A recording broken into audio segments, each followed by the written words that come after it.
Barack और मैंने 1992 में शनिवार की एक धूप भरी दोपहर में शादी कर ली।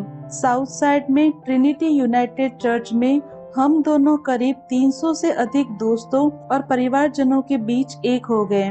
यह शादी बड़ी थी और चूंकि यह शादी शिकागो में हो रही थी तो उसे बड़ा होना ही था। मेहमानों की सूची में कोई कमी नहीं की गई थी। मेरे सिर्फ रिश्ते के भाई बहन ही नहीं बल्कि उनके भी दूर के भाई बहन आए थे और उनके बच्चे भी। उनमें से कोई ऐसा नहीं था जिनको मैं कभी छोड़ना चाहती थी और इन्हीं लोगों ने मेरे उस दिन को सार्थक और खुशियों से भरा बना दिया। मेरे पिता के छोटे भाई बहन आए थे। मेरी माँ का तो पूरा परिवार ही आया था। मेरे स्कूल के पुराने दोस्त, पड़ोसी, प्रिस्टन के लोग, विटनी एंड यंग के मेरे लोग, मेरे हाई स्कूल के असिस्टेंट प्रिंसिपल की पत्नी मिसेस स्मिथ भी आई थी। यूक्लिड एवेन्यू में मेरे घर के सामने रहती थी। उन्होंने शादी की तैयारियों में मेरी मदद की थी, जबकि सामने की सड़क पर रहने वाले हमारे पड़ोसी मिस्टर एंड मिसेस थॉमसन और उनके जैज बैंड ने उस दिन हमारे रिसेप्शन पर संगीत का आयोजन भी किया था। सेंटिटा जैक्सन जो काले रंग की ड्रेस में थी, मैंने सिडली के पुराने सहयोगियों और सिटी हॉल के नए सहकर्मियों को बुलाया था। बराक की नई कंपनी के लॉ पार्टनर आए थे तो पुराने संगठनकर्ता के दोस्त भी। बराक के साथ हवाई में पढ़ने वाले शरारती दोस्त कीनिया से आए और उसके साथ उनके थोड़े से रिश्तेदारों के साथ खूब घुल मिल गए थे। उन लोगों ने खूब रंगीन चमकदार पूर्वी अफ्रीकी हेट पहन रखी थी। दुख की बात थी कि हम लोगों ने कुछ समय पहले ही ग्रेप्स, बराक की दादी को खो दिया था। पिछले साल सर्दियों में कैंसर की वजह से उनका देहांत हो गया था, लेकिन बराक की माँ और उसकी नानी शिकागो से आई थी। ओमा और माया भी थी। अलग महादेश में रहने वाली बराक की सौतेली बहनें भी बराक के प्यार में आई थी। यह पहली बार था जब हम दोनों के परिवार वाले मिल रहे थे और यह अनुभव बहुत खुश करने वाला था। हम लोग प्यार से घिरे हुए थे। एक तरफ बहुसांस्कृतिक ओबामा का परिवार का प्यार तो दूसरी तरफ साउथ साइड की रॉबिन्सन परिवार का प्यार था। चर्च के अंदर सब साथ साथ बैठे थे। क्रैग जब मुझे मंच की तरफ लेकर जा रहा था तब मैंने उसे कसकर थाम लिया। जब हम सामने पहुंचे तो मेरी नजर मेरी माँ के ऊपर पड़ी। वह सामने वाली कुर्सी पर बैठी थी। जमीन पर लटकते ड्रेस में वह गजब लग रही थी, जो हम दोनों ने साथ में खरीदा था। उनकी ठुड्डी ऊपर उठी हुई और आंखों में गर्व झलक रहा था। हमें आज भी पिता की याद रोज आती थी। हालांकि वह यही चाहते थे, इसलिए हमने सब कुछ जारी रखा। बराक जब सुबह उठा तो उसे बुरी तरह से जुकाम हुआ था, लेकिन वह वैसे ही चर्च पहुंचा। चमत्कारिक तरीके से वह ठीक हो गया था। वह अब मुझे देखकर मुस्कुरा रहा था और उसकी आंखों में चमक थी। वह अपनी जगह खड़ा था, किराए का चोगा पहने और नए चमकते जूते में। शादी मुझसे अधिक उसके लिए रहस्यमय थी, लेकिन पिछले 14 महीनों में जब से हमारी सगाई हुई थी तब से वह पूरी तरह से उसमें डूबा हुआ था। हम लोगों ने सभी चीजों का चुनाव बहुत ध्यान से किया था। बराक ने पहले तो यह कह दिया था कि शादी की तैयारी में उसे कोई दिलचस्पी नहीं है, लेकिन बाद में उसने बड़े प्यार से आगे बढ़कर इस तैयारी में हिस्सा लिया। फूलों के चुनाव से लेकर 1 घंटे बाद साउथ शोर कल्चरल सेंटर में नाश्ते में क्या दिया जाना चाहिए उसके बारे में भी उसने अपनी राय रखी।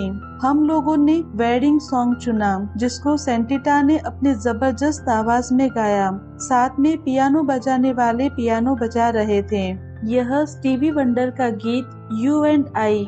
इस गीत को मैंने पहली बार तीसरी या चौथी कक्षा में सुना था, जब साउथसाइड ने मुझे उपहार में टॉकिंग बुक एल्बम दी। वह मेरा पहला रिकॉर्ड एल्बम था और जो मुझे बहुत पसंद था। मैंने उसको उनके घर में ही रखा था और जब भी मैं उनके घर जाती थी तो मुझे उसे बजाने की अनुमति दी जाती थी। उन्होंने मुझे सिखाया था कि किस तरह रिकॉर्ड को सुरक्षित रखना चाहिए, किस तरह उसकी धूल को साफ किया जाना चाहिए और उसकी सुई को उठाने से लेकर उसे सही तरीके से रखने तक सिखाया गया था। आमतौर पर वह मुझे संगीत के साथ अकेला छोड़ देते थे। वह वहाँ कम ही आते थे ताकि मैं अकेले सब सीख सकूं, जो कुछ उस एल्बम में सीखा जा सकता था। मैं बार बार उनकी पंक्तियों को दोहराती रहती। Well, in my mind we can conquer the world in love, you and I, you and I. तब मेरी उम्र 9 साल की थी। मुझे न तो प्यार के बारे में कुछ पता था, न ही प्रेम के वादों का, न ही दुनिया को जीतने के बारे में। मैं बस यही कह सकती थी कि मन ही मन में मैं इस बारे में अनुमान लगाती थी कि प्यार कैसा लगता होगा और उसके साथ एक दिन कौन आएगा जो मुझे खुशी देगा। क्या वह माइकल जैक्सन होगा? कप समूह का जोसे कॉर्दनाल होगा? क्या वह कोई मेरे पापा जैसा होगा? मैंने उसके बारे में कल्पना करना भी नहीं शुरू किया था कि वह आदमी कौन होगा जो मेरे लिए सब कुछ बन जाएगा। लेकिन अब हम यहाँ थे। ट्रिनिटी चर्च बहुत अधिक प्रतिष्ठित रही है। बराक जिन दिनों संगठनकर्ता का काम देखता था, तभी उसने वहाँ जाना शुरू कर दिया था। शहर के बहुत से अफ्रीकी अमेरिकी पेशेवरों को देखकर हम दोनों ने भी हाल में वहाँ की सदस्यता ले ली थी। चर्च के पेस्टर श्रीमान जेरेमी राइट को बहुत भावुक उपदेशक माना जाता था, जो सामाजिक न्याय की बात करते, और वे हमारे विवाह के समारोह का संचालन कर रहे थे। उन्होंने हमारे दोस्तों और परिवारजनों का स्वागत किया तथा हमारे वेडिंग बैग को खड़ा किया ताकि सभी उसे देख सके। उन्होंने बड़े प्रभावी तरीके से यह कहा, दो लोगों के एक होने का क्या मतलब होता है और उसका ध्यान रखने वाले समुदाय द्वारा उसको देखने का क्या मतलब होता है, उन लोगों द्वारा जो मेरे और बराक के हर आयाम से परिचित हों। तब मुझे इस बात की शक्ति समझ में आई जो हम कर रहे थे। संस्कारों का महत्व समझ में आया क्योंकि वहाँ वह खड़ा था, लेकिन हमारा भविष्य अभी भी नहीं लिखा गया था। जो हम जानते थे वह सब अनजाना था। हम लोगों ने एक दूसरे का हाथ थाम रखा था और हम शपथ ले रहे थे। वहाँ जो भी हो रहा था हम लोगों ने उसमें साथ साथ कदम रखा। आज के दिन की योजना बनाने के लिए मैंने बहुत मेहनत की थी। मेरे लिए यह बहुत मायने रखता था कि सब कुछ शालीनता से हो जाए, लेकिन मैं यह समझ गई थी कि जो बात सही मायने में रखती थी, जो बात मैं सदा याद रखना चाहती थी, वह यह पकड़ थी। इससे मुझे संतोष मिला जो कभी और किसी चीज में नहीं मिला था। मुझे इस शादी में विश्वास था, इस आदमी में विश्वास था। इस बात की घोषणा करना संसार के सबसे आसान कामों में से एक था। बराक के चेहरे पर देखने से मुझे यह विश्वास हो गया कि वह भी कुछ ऐसा ही महसूस कर रहा था। हम दोनों में से उस दिन कोई नहीं रोया, न ही किसी की आवाज कांपी। अगर कुछ था तो हम थोड़े से घबराए हुए थे। इसके बाद हम लोग सभी लोगों के साथ रिसेप्शन की तरफ बढ़े। हम लोगों ने खाना खाया, पिया और तब तक डांस करते रहे जब तक खुशी के मारे हम पूरी तरह से थक नहीं गए। हमारे लिए हनीमून आराम करने के लिए था। हम सड़क के रास्ते उत्तरी कैलिफोर्निया गए, जिसमें वाइन, नींद, मड़बात और अच्छा खाना शामिल था। शादी के अगले दिन हम सैन फ्रांसिस्को गए। वहाँ हम लोगों ने कई दिन नापा में बिताए। उसके बाद में हम हाईवे 1 से होते हुए नीचे की तरफ, जहाँ किताबें पढ़ने और समुद्र की ऊंची नीची लहरों को देखने के लिए और अपने दिमाग को साफ रखने के लिए पहुँचे। वह बहुत शानदार रहा, इस बात के बावजूद कि बराक को फिर से जुकाम हो गया था, मड़ बात के कारण, जो सुखद भी नहीं लगा और बकवास भी। एक व्यस्त साल के बाद हम दोनों वापसी के लिए जरूरत से अधिक तैयार थे। बराक ने मूल रूप से यह सोचा था कि वह हमारी शादी से पहले के महीने में अपनी किताब को पूरा करेगा और अपने नए लॉ फर्म के लिए काम करेगा, लेकिन उसने इसको अचानक आने वाले समय के लिए टाल दिया। 1992 के अप्रैल में किसी समय उसको राष्ट्रीय निर्दलीय संगठन प्रोजेक्ट वोट के नेता ने, जो ऐसे राज्यों में मतदाताओं के पंजीकरण के लिए अभियान चलाने वाले थे जहां अल्पसंख्यकों का मतदान प्रतिशत बहुत कम था, संपर्क किया। उन्होंने पूछा कि क्या बराक नवंबर में आने वाले चुनावों को ध्यान में रखते हुए इलिनॉय में इस प्रक्रिया की शुरुआत कर सकता था और इसके लिए अश्वेत मतदाताओं का पंजीकरण कर सकता था। ऐसा अनुमान था कि करीब 4 लाख अफ्रीकी अमेरिकी इस राज्य में थे जो वोट देने योग्य थे, लेकिन उनका पंजीकरण नहीं हुआ था और उसमें से अधिकतर लोग शिकागो के आसपास रहते थे। वहाँ वेतन तो कम था, लेकिन वह नौकरी बराक को अपनी मान्यताओं के अनुकूल थी। 1983 में इसी तरह के शिकागो में मतदाताओं के पंजीकरण का अभियान चला और जिसका असर यह हुआ कि हेराल्ड वाशिंगटन सत्ता में आए। 1992 में दांव काफी ऊंचे थे। एक और अफ्रीकी अमेरिकी उम्मीदवार कैरोल मोस्ले ब्राउन ने बहुत कम अंतर से अमेरिकी सीनेट में डेमोक्रेटिक पार्टी की उम्मीदवारी हासिल करके सभी को हैरान कर दिया था और बहुत कांटे की इस लड़ाई में अपनी दावेदारी पक्की कर ली थी। राष्ट्रपति पद के लिए बिल क्लिंटन जॉर्ज बुश के खिलाफ चुनाव लड़ रहे थे। अल्पसंख्यक मतदाताओं के लिए यह समय ऐसा नहीं था कि वे इसमें भागीदारी से दूर रहे। यह कहना कि बराक ने काम में खुद को शामिल कर लिया था तो अपने आप में कम होगा। प्रोजेक्ट वोट का मकसद यह था कि प्रति सप्ताह 10,000 मतदाताओं को जोड़ा जाए। यह काम वैसा ही था जो वह तब करता था जब वह जमीनी स्तर पर संगठन करता था। उस साल बसंत और गर्मियों के दौरान वह और उसके कर्मचारी बहुत से चर्च के बेसमेंट में गए, घरों में गए और उन्होंने मतदाताओं के बारे में बात की जिनका पंजीकरण नहीं हुआ था।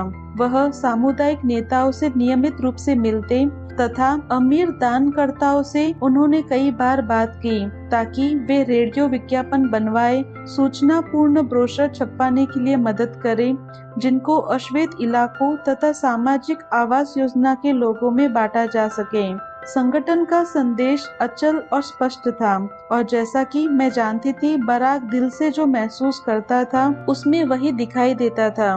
मतदान की अपनी ताकत थी। अगर आप चाहते हैं कि बदलाव हो तो चुनाव वाले दिन आप घर में नहीं बैठे रह सकते।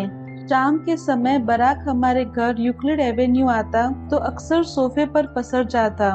उससे सिगरेट की गंध आती थी क्योंकि जब वह मेरी नजरों से दूर होता था तो अभी भी सिगरेट पीता था। वह थका हुआ लगता लेकिन कभी परेशान नहीं लगता था। वह बहुत ध्यान से इस बात के ऊपर नजर रखता था कि कितने लोगों का पंजीकरण हुआ।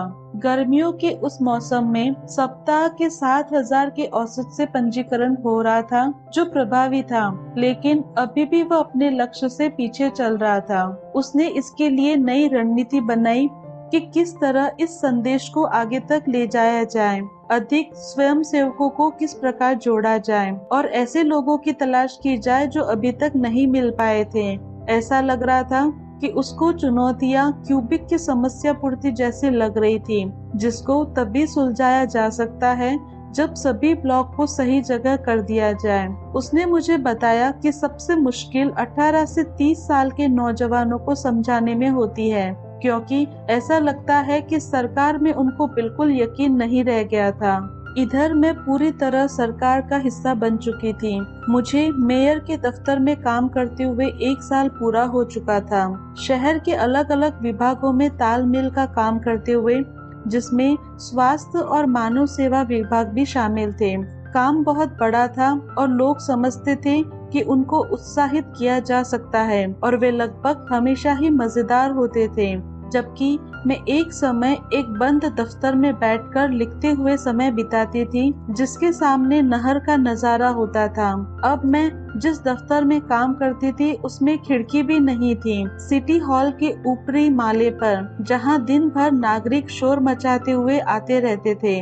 मैं सीख रही थी कि सरकार के मुद्दे बहुत अधिक और कभी खत्म होने वाले नहीं होते थे। मैं विभिन्न विभागों के प्रमुखों के साथ मीटिंग करती, शहर के कमिश्नर के कर्मचारियों के साथ काम करती। कई बार शिकागो के आसपास मैं उन शिकायतों के बारे में भी लिखती जो शहर के मेयर को निजी तौर पर प्राप्त होती थी। मैं गिरे हुए पेड़ों को देखने जाती जिनको हटाए जाने की जरूरत होती थी। आसपास के पेस्टर से बात करती थी जो ट्रैफिक या कूड़े के निष्पादन की समस्या से परेशान रहते थे, और अक्सर समुदायों के आयोजन में मेयर के दफ्तर का प्रतिनिधित्व करते थे। एक बार वरिष्ठ नागरिकों के पिकनिक में नॉर्थ साइड में मुझे 2 लोगों की बहस रुकवानी पड़ी। ऐसा कोई भी काम कॉर्पोरेट वकील नहीं करता था और इस वजह से मुझे यह जरूरी लग रहा था। शिकागो का अनुभव मुझे जिस तरह से हो रहा था उस तरह से मैंने कभी उसका अनुभव नहीं किया था। मैं मूल्यों को लेकर बहुत अधिक सोच रही थी। सुसैन और वैलेरी की मौजूदगी में उन दो औरतों में मैं यह देखती थी कि दोनों ही आत्मविश्वास से उतनी ही भरपूर थी और साथ ही उतनी मानवीय भी। सुसैन मीटिंग को बहुत मजबूती और कायदे से संचालित करती थी। जब कमरे में बहुत से अलग अलग राय वाले लोग होते थे तो वैलेरी अपने दिमाग की बात कभी नहीं कहती थी। बहुत कायदे से वह लोगों को उस राय की तरफ ले आती थी जिस तरफ उसकी राय होती थी। वह तेजी से चलती धूमकेतु की तरह थी, एक ऐसी महिला जो सचमुच ऊंचाई पर जा रही थी। मेरी शादी के कुछ दिन पहले उनको शहर के आर्थिक विकास संबंधी विभागों के कमिश्नर पद के लिए नियुक्त किया गया। हनीमून से लौटने के बाद मैं काम पर जाने वाली थी। मैं सुसान से अधिक वैलेरी के लिए काम करती थी, लेकिन दोनों के काम को मैं बहुत ध्यान से देखती थी। उसी तरह जिस तरह कॉलेज के दिनों में मैं अपनी मेंटोर चेरनी के काम को ध्यान से देखती थी। ये उस तरह की महिलाएं थीं जिनको अपनी आवाज के बारे में पता था और ये इसके इस्तेमाल से डरती भी नहीं थी। समय आने पर वे विनम्र और मजाकिया भी हो जाती, लेकिन वे प्रचार से कभी नहीं डरती थी और अपने नजरिए की ताकत के बारे में दोबारा सोचती भी नहीं थी। साथ ही वे कामकाजी माताएं थी। इस नजरिए से भी मैंने इनको कई बार करीब से देखा था और जानती थी कि एक दिन मैं भी ऐसे होने वाली थी। कितनी भी बड़ी मीटिंग चल रही हो, अगर वैलेरी की बेटी के स्कूल से फोन आता तो वह मीटिंग से निकलते हुए हिचकती नहीं थी। इसी तरह सुसान भी दिन में निकल पड़ती अगर उसके किसी बेटे को बुखार आता या प्री स्कूल म्यूजिक शो में उसके दूसरे बेटे का प्रदर्शन होने वाला हो। वे अपने बच्चों की प्राथमिकता को ध्यान में रखने के लिए कभी शर्मिंदा नहीं होती थी, चाहे इसके कारण कभी कभार दैनिक कामकाज में बाधा ही क्यों न आ जाए। वह कभी घर और दफ्तर को उस तरह बांट कर नहीं रखती थी जिस तरह की सिडली के पुरुष पार्टनर रखते थे। मुझे पता नहीं सुसैन और वैलेरी के लिए इस तरह का बांट कर रखने का विकल्प भी था, क्योंकि एक तो दोनों तलाकशुदा थी और दोनों ही अपनी भावनात्मक और आर्थिक चुनौतियां भी थी। वे पूरी तरह से दुरुस्त होने की कोशिश में नहीं रहती थी, लेकिन किसी न किसी तरह बेहतरीन होने में कामयाब हो जाती थी। दोनों के बीच गहरी और आपसी मदद का रिश्ता था, जिसका भी मेरे ऊपर अच्छा प्रभाव पड़ा। वे कभी भी कोई बहाना बना सकती थी और दोनों ही शानदार ढंग से, शक्तिशाली ढंग से और निर्देशित तरीके से अपने आप में बनी रहती थी। बराक और मैं उत्तरी कैलिफोर्निया के अपने हनीमून से जब लौटकर आए तो अच्छी और बुरी दो खबरें मिली। अच्छी खबर नवंबर में होने वाले चुनाव से जुड़ी थी, जिसमें जो हुआ वह एक तरफ से उत्साहवर्धक बदलाव था। बिल क्लिंटन ने इलिनॉइस और पूरे देश में अच्छी जीत दर्ज की। उन्होंने राष्ट्रपति बुश को एक कार्यकाल के बाद ही बाहर का रास्ता दिखा दिया। कैरोल मोसेल ब्राउन की भी निर्णायक जीत हुई। वह सीनेट की सीट पर पहुंचने वाली पहली अमेरिकी अफ्रीकी महिला बनी। बराक के उत्साह को अधिक बढ़ाने वाली बात यह थी कि मतदाताओं की संख्या में बहुत अधिक वृद्धि हुई थी। प्रोजेक्ट वोट ने सीधे तौर पर 1,10,000 नए मतदाताओं का पंजीकरण किया था और उसके प्रोजेक्ट वोट अभियान के कारण भी हो सकता था कि मतदान के प्रतिशत में वृद्धि हो गई हो। दशकों में पहली बार शिकागो में 5 लाख से अधिक अश्वेत मतदाताओं ने मतदान किया, जिससे यह बात साबित हो गई थी कि उनमें सम्मिलित रूप से वह शक्ति थी कि वे राजनीतिक नतीजों को आकार दे सकते थे। इसने कानून बनाने वाले और भविष्य के नेताओं को साफ संदेश दिया और उस भावनाओं को फिर से स्थापित किया जो ऐसा लग रहा था कि हेराल्ड वॉशिंगटन की मृत्यु के साथ खत्म हो गई थी, कि अफ्रीकी अमेरिकी मतदाताओं का भी महत्व था। राजनीतिक रूप से यह किसी के लिए भी महंगा पड़ सकता था कि अश्वेत मतदाताओं की जरूरतों और चिंताओं की उपेक्षा करें। इसके अंदर अश्वेत समुदाय के लिए भी संदेश था, जो यह याद दिलाने वाला था कि प्रगति संभव थी और हमारी क्षमता भी मापने लायक थी। यह सब बराक के लिए उत्साहवर्धक था, चाहे यह काम कितना ही थकाने वाला क्यों न हो, लेकिन वह इस काम को प्यार करता था क्योंकि इसके कारण उसको शिकागो की जटिल राजनीतिक संरचना समझ में आई और यह बात भी कि उसकी संगठन क्षमता भी बड़े पैमाने पर काम कर सकती थी। उन्होंने जमीन से जुड़े नेताओं को, नागरिकों, चुनाव अधिकारों के साथ गठजोड़ किया और चमत्कारिक ढंग से इसके नतीजे निकले। मीडिया ने अनेक माध्यमों से प्रोजेक्ट वोट के प्रभावी असर को रेखांकित किया। शिकागो मैगजीन के एक लेखक ने बराक के लिए लिखा, लंबा, प्यारा और काम में धुनी। उनका सुझाव यह था कि इसको किसी दिन इस पद के लिए चुनाव लड़ना चाहिए, जिस विचार को उसने कंधे उचकाकर झाड़ दिया। और बुरी खबरों में यह थी कि उस लंबे, प्यारे और काम के धुनी आदमी से मैंने अभी शादी की थी और वह किताब लिखने की तय सीमा को पार कर गया था। वह मतदाताओं के पंजीकरण के काम में इतना खो गया था कि किताब का कुछ ही हिस्सा दे पाया। जब हम कैलिफोर्निया से घर लौटे तो पाया कि प्रकाशक ने उसका अनुबंध रद्द कर दिया था। उन्होंने उसके एजेंट से कहलवाया कि $40,000 की राशि जो उसको अग्रिम के रूप में दी गई थी उसे वापस करना पड़ेगा। अगर वह घबराया भी होगा तो मेरे सामने उसने ऐसा नहीं किया। मैं सिटी हॉल में अपनी नई भूमिका में अपने आप को जमाने में व्यस्त हो गई थी, जिसमें मीटिंग का काम अधिक होता और सीनियर सिटीजन की पिकनिक में कम, जो कि मेरी पिछली नौकरी में था। हालांकि मैं कॉर्पोरेट वकील की तरह दिन रात काम नहीं करती थी, लेकिन सिटी हॉल में रोज रोज के कोलाहल से शाम तक मैं थक जाती थी। इसीलिए मेरी इसमें कोई दिलचस्पी नहीं रहती थी कि घर में मैं किसी तरह का तनाव मोल लूं, और मैं यह चाहती थी कि एक ग्लास वाइन लूं, दिमाग की चाबी बंद कर दूं और काउच पर बैठकर टीवी देखूं। प्रोजेक्ट वोट में बराक के बहुत अधिक जुड़ जाने के कारण मैंने अगर कुछ सीखा था तो यह कि उसकी चिंताओं की चिंता करने का कोई मतलब नहीं था। कुछ तो इसलिए कि यह उसके कामों में सबसे जरूरी काम होता था। अस्त व्यस्त माहौल से मुझे चिढ़ होती थी, लेकिन ऐसा लगता था कि इससे बराक को ऊर्जा मिलती थी। वह सर्कस के बाजीगर जैसा था जिसको तस्तरी नचाना अच्छा लगता था। अगर सब कुछ शांत हो जाता तो वह इसको इस बात का संकेत समझता था कि अभी बहुत कुछ करना था। वह बहुत कुछ कामों के लिए एक साथ हामी भर देता था।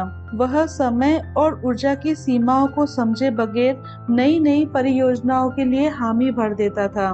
उदाहरण के लिए वह कई गैर सरकारी संगठनों के बोर्ड में काम करने के लिए हाँ कर देता। आने वाले बसंत में यूनिवर्सिटी ऑफ शिकागो के अल्पकालिक रूप में पढ़ाने के लिए भी, और साथ ही एक लॉ फर्म में पूर्णकालिक रूप से काम करने की योजना भी बना रहा था। और फिर किताब का काम था। बराक के एजेंट को यह बात पक्के तौर पर लगती थी कि वह इस आइडिया को किसी और प्रकाशक को बेच सकता था, लेकिन उसको किताब जल्दी पूरी करनी पड़ती। पढ़ाने का काम शुरू करने वाला था और उसको उस लॉ फर्म से छूट मिली हुई थी जो 1 साल से पूर्णकालिक रूप में उसके काम करने का इंतजार कर रहे थे। इसीलिए वह एक समाधान लेकर आया जो उसको पूरी तरह से उपयोगी लग रहा था। वह एकांत में रहकर किताब लिखेगा। वह वही किराए पर एक कैबिन लेगा ताकि उसके काम में बाधा न आए और वह जमकर काम करेगा।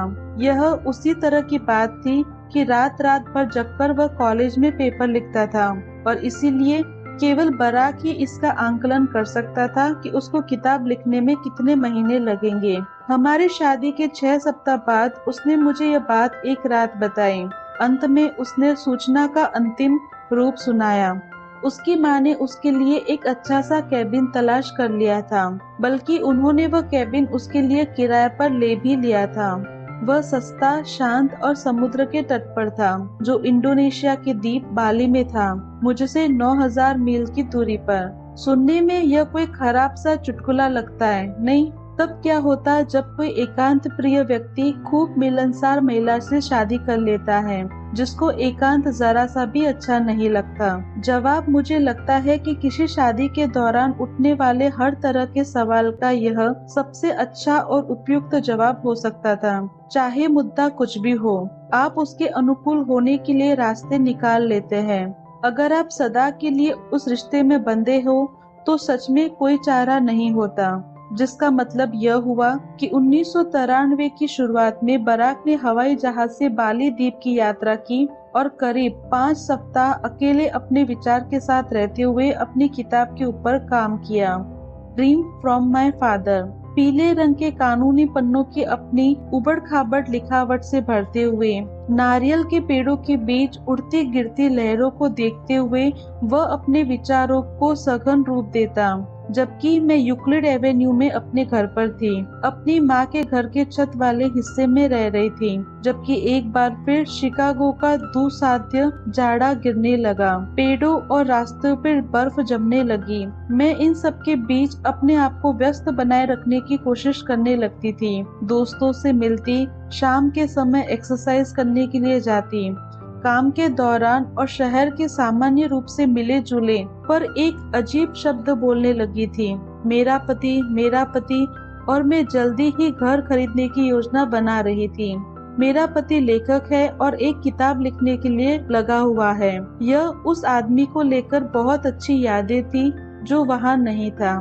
मुझे बराक की बहुत बुरी तरह से याद आ रही थी। खुद को यह समझाती रहती कि भले इस समय हम नए शादीशुदा थे, लेकिन जो हो सकता था कि यह दूरी शायद अच्छे के लिए ही हो। उसको अपनी किताब को पूरा न कर पाने की परेशानी थी और वह उसके लिए लड़ने के लिए बाहर गया था। शायद यह मेरे प्रति उसकी करुणा थी ताकि इस अस्त व्यस्तता में वह मुझसे दूरी बनाए रखे। मैंने एक ऐसे आदमी से शादी की थी जो अलग तरह से सोचता था। मुझे यह खुद को याद दिलाना पड़ रहा था। वह अपना काम बहुत दिमाग के साथ और कार्यकुशलता के साथ कर रहा था। भले ही बाहर से वह समुद्र तट पर मनाई जाने वाली छुट्टी की तरह लग रहा था। मेरे साथ हनीमून मनाने के बाद वह अपने साथ ही हनीमून मनाने के लिए निकल पड़ा था। तुम और मैं, तुम और मैं, तुम और मैं, हम इसको अपनाना सीख रहे थे ताकि हम के रूप में हमारे मजबूती से और सदा के लिए बंधे रहें। अब हमारे ऊपर नई चिपकियां लगाई गई थी, एक दूसरे की पहचान जो हमारे ऊपर थी। वह मेरा पति था, मैं उसकी पत्नी। चर्च में खड़े होकर हम दोनों ने जोर जोर से यह एक दूसरे से और दुनिया भर से कहा था। मुझे ऐसा महसूस हुआ मानो हम दोनों ने एक दूसरे को नई चीजों की सौगंध दे दी हो। बहुत सी महिलाओं ने, जिसमें मैं भी हूँ, पति शब्द बहुत भारी लगता था। इसका एक इतिहास रहा। अगर आप 1960 या 1970 के दशक के बड़े हुए हो तो जिस तरह से मैं बड़ी हुई थी, तो पति शब्द उनको ऐसा लगता था जिस तरह की श्वेत महिलाएं टेलीविजन सिटीकॉम में दिखाई देती थी। लाल बनी सवरी और कसे हुए वस्त्र पहने वे घर में रहती, बच्चों पर नाराज होती रहती और स्टोव पर खाना बनाती रहती और वैक्यूम क्लीनर बेचने आए सेल्समैन से चुहल करती थी। लेकिन उनका सारा उत्साह वही खत्म हो जाता था। जाहिर है, विडंबना की बात यह है कि मैं इस तरह की सीरियल यूक्लिड एवेन्यू में लिविंग रूम में टीवी पर देख रही थी, जबकि मेरी अपने घर में रहने वाली माँ घर में बिना किसी शिकायत के डिनर बनाती और मेरे स्पष्टवादी पिता दिन भर काम के बाद घर आ जाते थे। मेरे माता पिता का रवैया वैसा ही था जैसा हम टीवी में देखते थे। असल में बराक ओबामा कई बार मजाक में कहते भी हैं कि मेरी परवरिश उस तरह से हुई जैसे लीव IT टू बीवर का अश्वेत संस्करण हो और साउथ शोर के रॉबिन्सन घर में उतना ही स्थिर और ताजगी का भरा था जिस तरह से मैफील्ड USA के क्लीवर परिवार का था।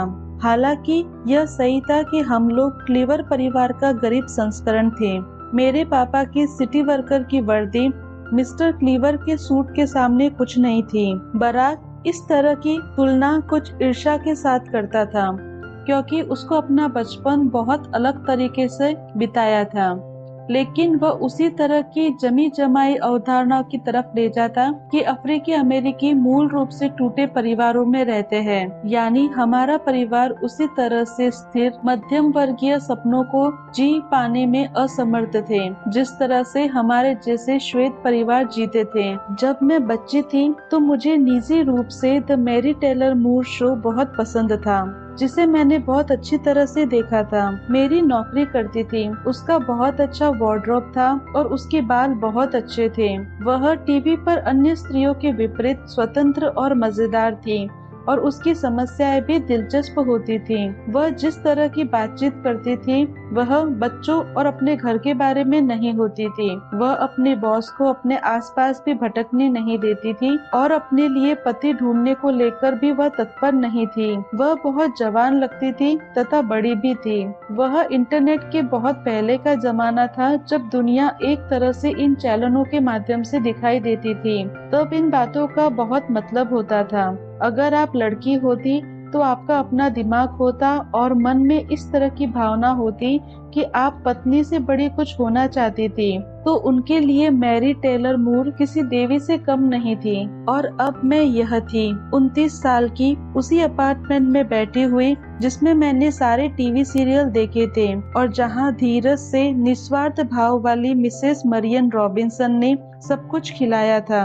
मेरे अंदर शिक्षा, अपने होने का स्वस्थ भाव और महत्वाकांक्षा का भाव इतना अधिक था और अपने अंदर इस तरह के भाव को पैदा करने के लिए मैं अपनी माँ की खास तौर पर शुक्रगुजार थी। जब मैं किंडरगार्टन की पढ़ाई शुरू भी नहीं की थी तब उन्होंने मुझे पढ़ना सिखा दिया था। जब मैं किसी छोटी बिल्ली की तरह उनकी गोद में पड़ी रहती थी तब वह मुझे शब्दों को बोलना सिखाती थी। लाइब्रेरी से लाई गई डिक एंड जेन की किताबों को पढ़ते हुए वह बहुत ध्यान से हमारे लिए खाना बनाती थी। हमारे प्लेट में ब्रोकली और ब्रुसेल्स के उबले टुकड़े रख देती थी और यह सुनिश्चित करती थी कि हम उन्हें खाएं। वह मेरी गुड़िया के लिए अपने हाथों से कपड़े सिल देती। बात यह थी कि उन्होंने बहुत मेहनत से काम किया था और हमें सब कुछ दिया था। उन्होंने हमारे परिवार को और अपने आप को परिभाषित करने दिया था। अब मैं इतनी बड़ी हो गई हूँ कि इस बात को समझती हूँ कि उन्होंने जितने घंटे मुझे और क्रैक को दिए थे उतने घंटे उन्होंने कभी अपने आप को भी नहीं दिए थे। जिस तरह से पर्याप्त रूप से मुझे जीवन में सब कुछ मिला उसके कारण एक तरह की मानसिक पीड़ा होती थी। मुझे इस तरह से बड़ा किया गया था कि मैं आत्मविश्वास से भरपूर रहूं और किसी तरह की सीमा को न मानूं। जो चाहे मानूं और मैं जो चाहती थी पक्का मिल जाता था और मुझे सब कुछ चाहिए था। जैसे कि सुजैन कहती थी, क्यों नहीं, मैं मैरी टेलर मूर की बिंदास करियर स्त्री भी होना चाहती थी और एक पत्नी और माँ के रूप में आत्मत्याग और स्थिरता से भरी जिंदगी जीना चाहती थी। मैं काम की जिंदगी और घर की जिंदगी दोनों चाहती थी, लेकिन पूरी तरह से एक वादे के साथ दोनों में से कोई दूसरे के ऊपर हावी नहीं होने देना चाहती। मैं यह चाहती थी कि एकदम अपनी माँ जैसी बनूं और उसकी तरह नहीं भी बनना चाहती थी। यह अजीब और गुमराह करने वाली बात थी जिसके ऊपर मैंने सोचा, क्या मैं कुछ भी हो सकती थी? क्या मुझे कुछ भी होना चाहिए? मुझे कुछ पता नहीं था। इस बीच बराक बाली से लौट आया। वह सांवला लग रहा था और वह अपने साथ थैला भरकर कानूनी कॉपी के पन्ने लाया था। उसने अपने अकेलेपन को साहित्यिक जीत में बदल लिया था। किताब मूल रूप से पूरी हो गई थी। कुछ महीनों के अंदर ही उसके एजेंट ने किताब को एक नए प्रकाशक को बेच दिया, जिससे उसका कर्ज उतर गया और प्रकाशन की योजना भी पक्की कर दी। मेरे लिए यह बात अधिक मायने रखती थी कि बराक आ गया था, अपने अकेलेपन से बाहर निकलकर मेरी दुनिया में वापस आ गया था। मेरा पति, मैं जो चुटकुले उसे सुनाती थी वह उसको सुनकर हंसता था। वह मेरे दिन के बारे में जानना चाहता था और मुझे सोते समय किस कर देता था। महीनों गुजर गए। हम खाना पकाते, काम करते, हंसते और योजना बनाते। उस साल बसंत के बाद हमारे पास इतने पैसे हो गए कि हम एक छोटा सा अपार्टमेंट खरीद सके। हम 7436 यूक्लिड अपार्टमेंट से निकलकर हाइड पार्क के एक सुंदर रेल रोड जैसे घर में आ गए, जिसकी लकड़ी की फर्श थी और एक छोटा सा फायर प्लेस भी था जो हमारी जिंदगी को आगे ले गया। बराक के जोश दिलाने से एक बार फिर मैंने खतरा उठाया और एक बार फिर से नौकरी बदल दी। इस बार मैंने आखिरी बार वैलेरी और सुसान तथा सिटी हॉल को आखिरी बार अलविदा कहा और एक गैर सरकारी संगठन के साथ काम करना शुरू किया जो मुझे हमेशा से ही आकर्षित करता था। इसमें मुझे नेतृत्वकर्ता की भूमिका मिली जिसमें मेरे लिए आगे बढ़ने का मौका था। अपने जीवन के बारे में मैंने अभी बहुत कुछ नहीं जाना था लेकिन फिलहाल इस तरह के सारे सवाल मेरे दिमाग के पीछे चल रहे थे। जहाँ वे कुछ समय के लिए शांत बैठ गए थे, किसी भी तरह की चिंता को पीछे छोड़कर, क्योंकि अब हम दोनों एक थे। हम खुश थे और खुशी हर चीज की शुरुआत के लिए जरूरी होती है।